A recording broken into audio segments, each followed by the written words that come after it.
Welcome into your Saturday nights with the Delco Duo. I'm one half of the Delco Duo, Monica Cryan. How you doing, Monica? I'm doing great. We're feeling good. It's the weekend. Of course, I'm Jenna Meisner. Thanks so much for spending some time with us. We are springing forward. Yes. Tonight into, That's a terrible way to start the show. No one likes to spring forward. This is the worst one because we lose that hour of sleep. I think it's tough the day you spring forward, but then everyone enjoys the longer daylight. Oh, I like when it starts off the daylight earlier. I like sunrise earlier. Well, that's because we're up in the middle of the night, so we like to see the sunlight, but for everyone else, I think they like it to last longer.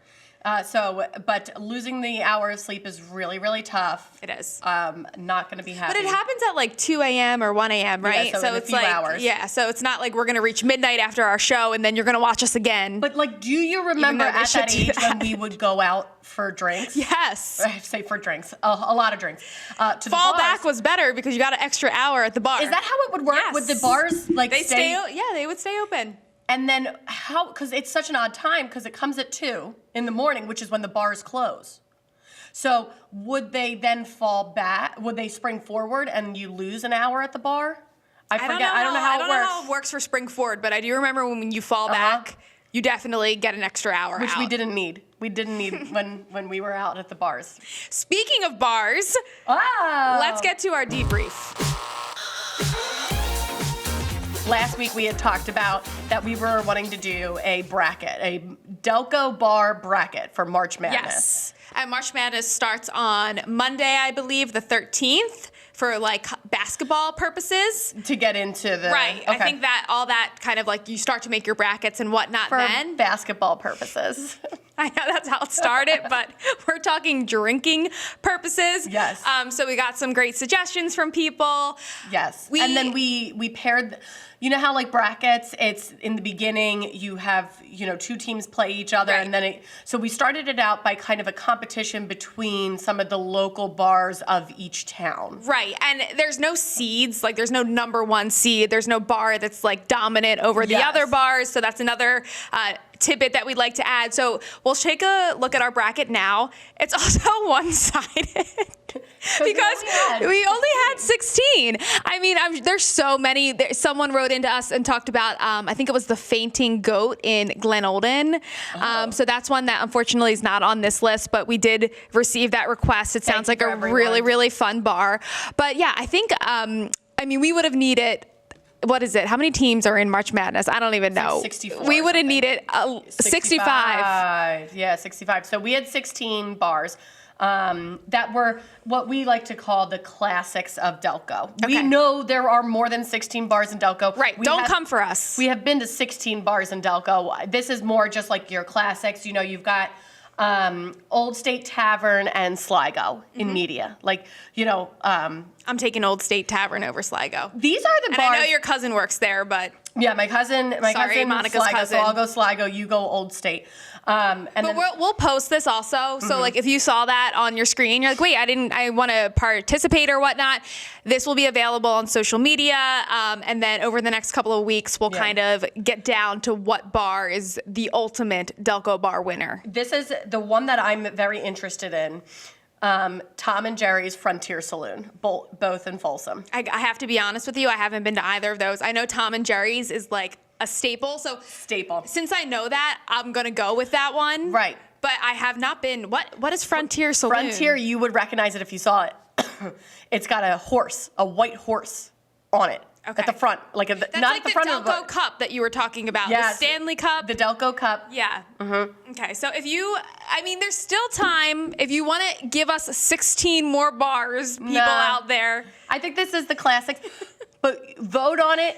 And again, it's not necessarily about, it's about the classics. So when you vote, think about which one and you think is the Delco staple. We've got representing... where's Ridley, Dolan's, Marty McGee's. Oh, this is my little shout out for Havertown, JD McGillicuddy's, and then Crossbar. Never been to Crossbar. Oh, it's a good like. I need to widen my small- bar horizons. I feel like I take you go to around. the same places in Delco. I'll take you around sometime. Yeah, so that is what we're working with for Love Delco it. Bars March Madness. Again, we'll post that on social media. So if you want to look at it, you can find it there. And if you don't want to participate, then it's just going to be me and Monica's opinion, and you're not going to get to have a say. So Yeah. you should participate because My guess is- you hear our opinion enough. My guess is you'll be disappointed by what Jenna and I pick, because it'll just be All media. right, let's share some opinions with our issues tonight. Remember, you remain completely anonymous. This one coming from Skylar from Swarthmore. Okay. If you go to a new church, say for a wedding or a funeral, do you want a member of the church to sit with you to show you what to do? This is just an interesting topic. I've never really thought about this much. Which I think it's nice of Skylar. They're clearly concerned. They want to be, appropriate, and they want to respectful. That's the word. When you go to like something like a church or to like a different type of culture, you don't want to go in there looking like you've got no idea. People get irritated, so you want to look like you know what you're doing. I think there's a difference though if you're going for a funeral or a Yes. wedding, because a lot of people at those events don't necessarily practice the same religion that you Absolutely. practice, or might not practice any sort of religion. You're fine in those cases because everyone is kind of just looking at each other and following along. Now, if you're going to celebrate a mass or a ceremony or, Right. celebrate a specific type of worship, then maybe I would try to sit with someone who looks like they know what they're doing. Right. It was so funny.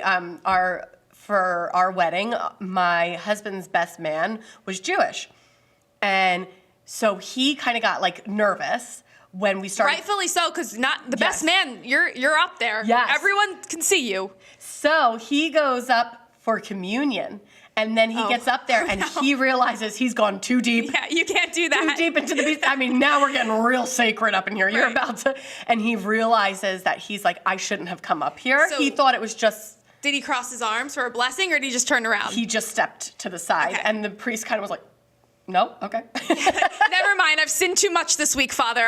I can't get communion. So then he went back around, and he still talks about it to this day. But I think it's kind of funny. But like you said, at a funeral, at weddings, no one knows what they're doing, Right. really, and it's not that big of a deal. The priest, people, or the leaders understand. don't mind. Right, but if you're going to join a new faith, then definitely meet up with Yeah. a member. I'm sure you have to do that anyway because, to Like a sponsor or something. Yeah, like to be a part of a new faith or whatnot. And then it just comes with practice. I mean, Yeah. I have friends who they go, Christmas and Easter to mass, and they don't know what the heck's going capers? on. Yes, the creasters. So there's creasters, which are real bad because that's just Christmas and Easter. Then the capers are Christmas, Ash Wednesday, Palm Sunday, Easter, Rosh Hashanah. I don't know. Wait, I don't know. It's Rosh Hashanah. Ramadan. All right, yeah. So don't sweat it. If it's a funeral or Yeah. a wedding, you'll be just fine. Otherwise, yeah, maybe find someone in charge. All right, we've got another issue coming up after the break, so make sure you stay with us. It's about public playgrounds. How public are they? You like that? I didn't do. you?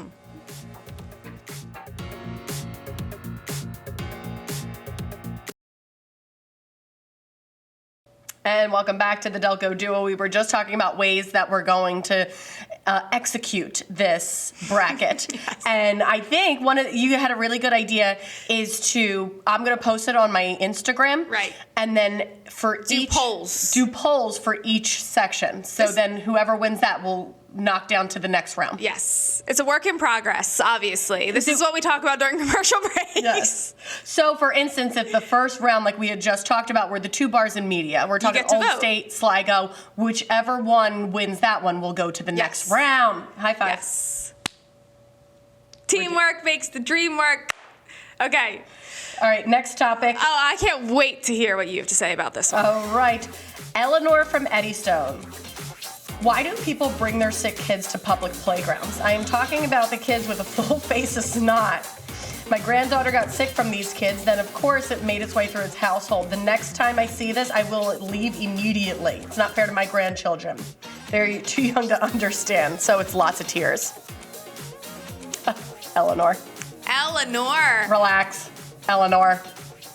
I can totally see both sides of this argument. I don't have children yet, obviously, so my opinion might change once the baby arrives. Yeah. But I could see why she gets annoyed and has to not bring the grandkids to the playground, or they have to leave and the kids throw a tantrum because they're upset. But it's called a public playground for a reason. Let's get Eleanor a swing set, okay? Because if you want to go into your backyard and hang out by yourselves, then go for it. But this is a public playground. There's going to be... She's saying, I'm talking about kids with a face full of snot, in parentheses, can't think of a nicer way to say it. Kids have snot on their faces 24/7. Whether they're sick or not, they have snot, they have drool. That's just how kids work. You really don't know how sick. And then there's some kids who don't have a full face of snot, and they are really sick too. It's just not right to judge someone just based on snot or an itchy eye. I don't know, maybe an itchy eye.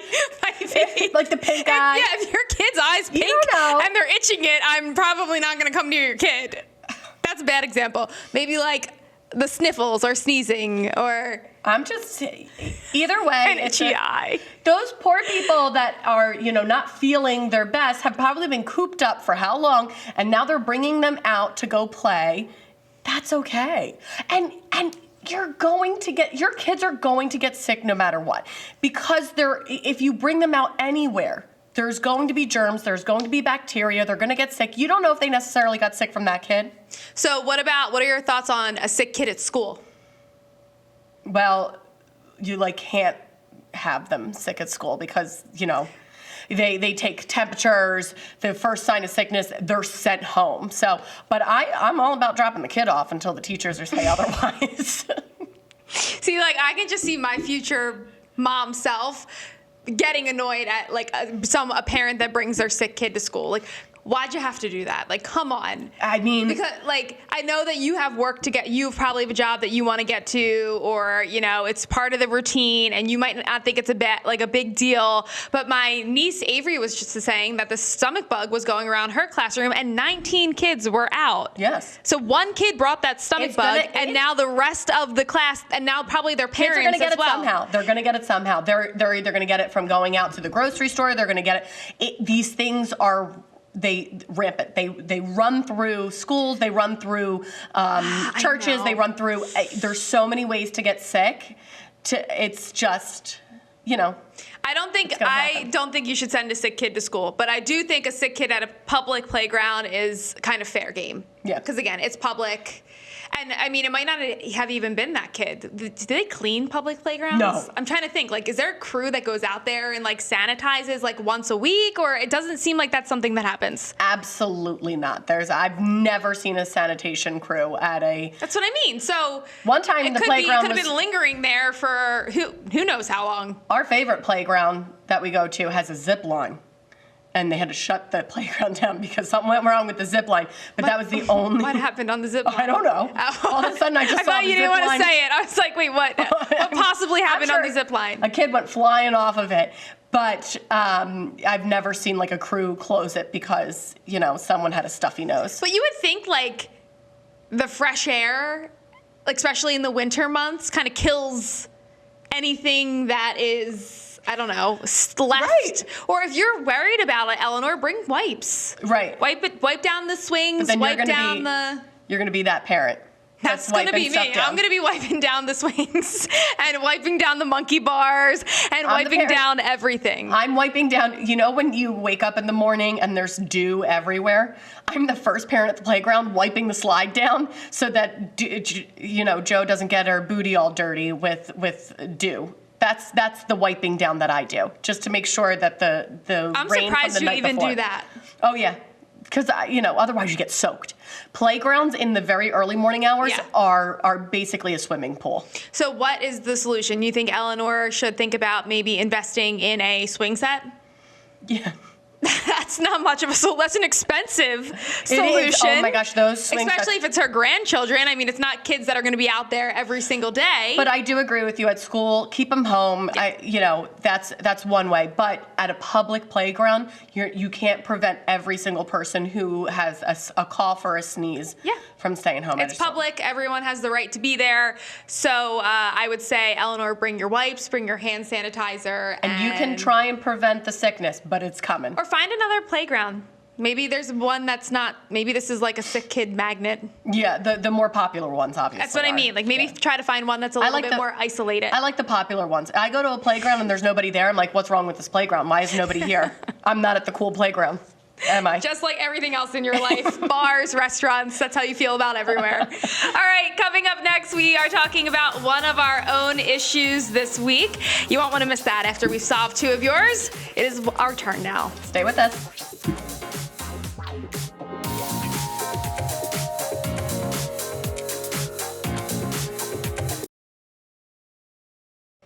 And welcome back. We are getting closer and closer to springing forward. Yes, and I look like stage crew. We didn't even talk about our outfits today. I feel like sometimes we'll mention them, and we both dressed down. Yeah, we did. And Monica said I looked like stage crew. This is quite an interesting outfit we've got going I have on. white on the side, so I'm not completely in black. Exit stage left. You were the one who brought out like the tree. You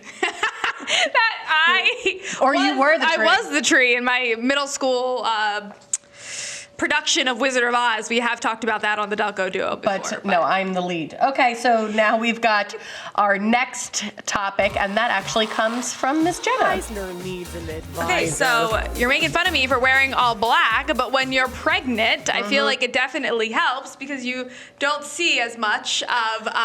Wait, you actually really can't tell at all. That's what I mean. And you so- even have your IFB in there. I know. I have my how I hear our You look control great. room. You do look. You look amazing. I mean, every pregnant you. woman always just looks so amazing, but you just are really taking the cake, setting the standard super high. That's so sweet, Monica. So that's what we're going to talk about here. So I guess this isn't technically an issue. This is more of a question I have from your experience. Yes. Is there etiquette when it comes to touching a pregnant woman's stomach? Because I'm getting to that point now where I'm visibly pregnant. Yes. And I haven't had too many experiences of people just Touching. going right in.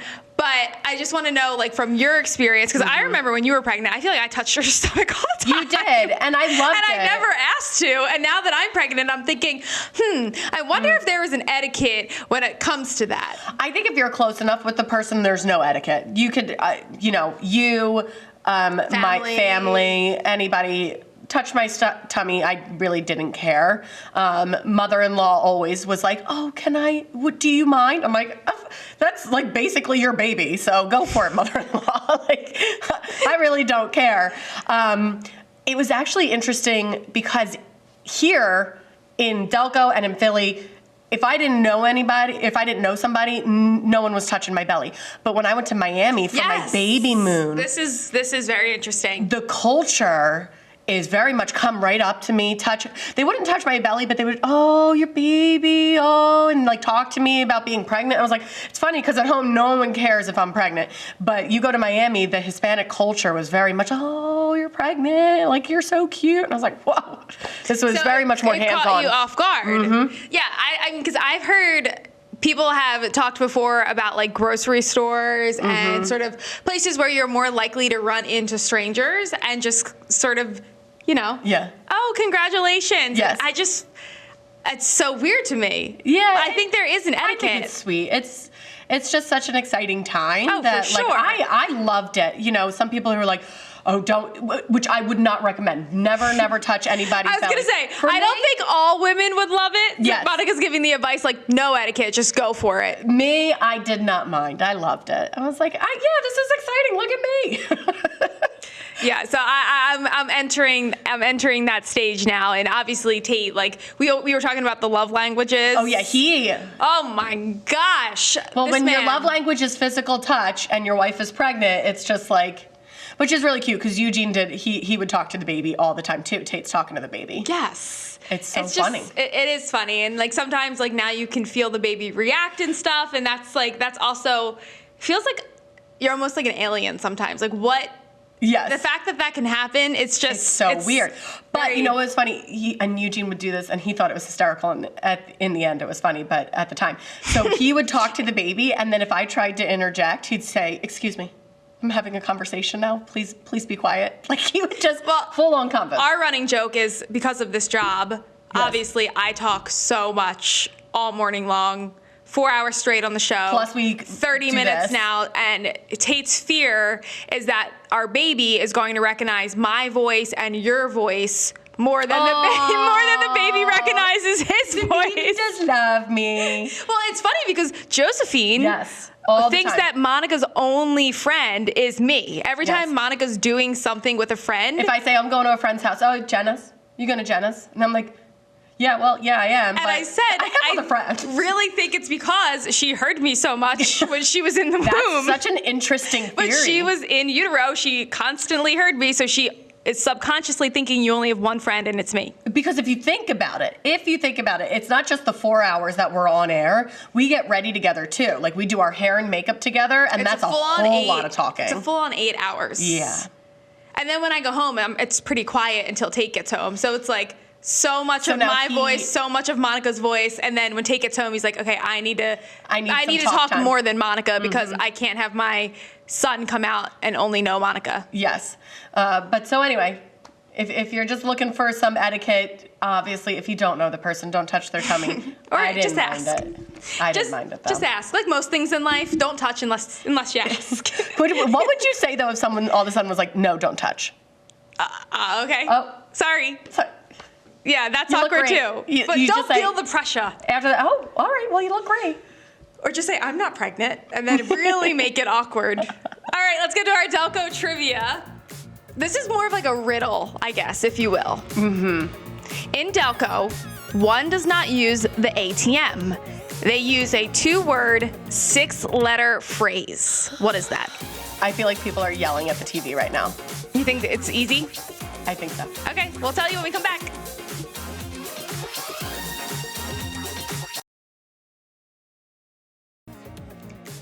All right.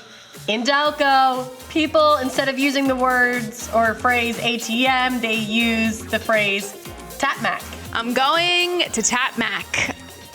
So is tap the verb? Tap is like when you're on the system. Yeah, tap. So Mac was the first name for ATMs in Philly during the 80s. So in Philly, they called them Mac. It wasn't like just in Delco. It was kind of and it stood for Money Access Center. Right. I would call them Mac machine. Like, I got to go to the Mac machine. But I grew up, my mom still says it to this day, she has to tap Mac. And I know so many people in Delco who say tap Mac. That sounds so bossy cool. Like, got to tap Mac. But nowadays, you'd say that to like the younger generations, and they would have no idea what you're talking about. The younger generation doesn't even know what cash is. They know what money is. They don't know that money. They know Venmo. That you can buy things using paper. Physical. Yeah. I mean, I'm guilty of that. I rarely have cash on me. I always am asking people who I have to tip, "Can I Venmo you?" Yeah. Because I don't have any cash on me. Anyway, tap Mac. I called it Mac machine. You know what we're talking about. All right, if you want to talk to us, Delco Duo at phl17.com. Love reading all your emails. They're funny all the time. We love it. And suggestions. And if you need advice, let us know. Send us an email.